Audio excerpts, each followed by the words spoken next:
It's another couple of 100 miles. They use local Indian troops called the Lashai Brigade. It's an independent part of the Indian Army. So it's not part of any corps. It belongs to Slim on a personal level as the commander of the entire army. So when the Japanese are fighting them in this valley, it doesn't look like Slim has sent one of his corps this way because they're not part of any corps. They are independent. And so it helps guard the fiction that this is just a normal part of the thing and that Mandalay is still the target.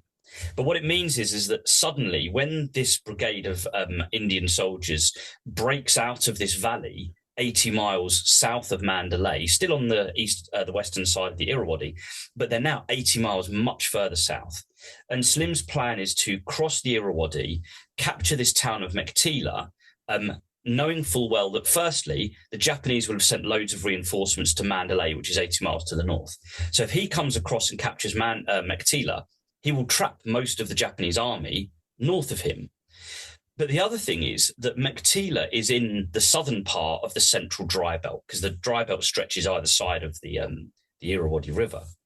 And he will, what he wants to do is, once the Japanese are drawn into Mandalay, he captures Meiktila. And because Meiktila is this big supply base, so it's where the railway from Rangoon, which is where the port is fed, where the port, Japanese supplies come in by the port, and also the Thai-Burma Railway, famous in the bridge on the River Kwai, the one that the prisoners were built. Yeah, that comes through Meiktila as well. So basically all of the Japanese supplies come from Thailand by land or by sea from Rangoon. And, and also, again, just the roads go through here as well. So all of the supply networks go through here.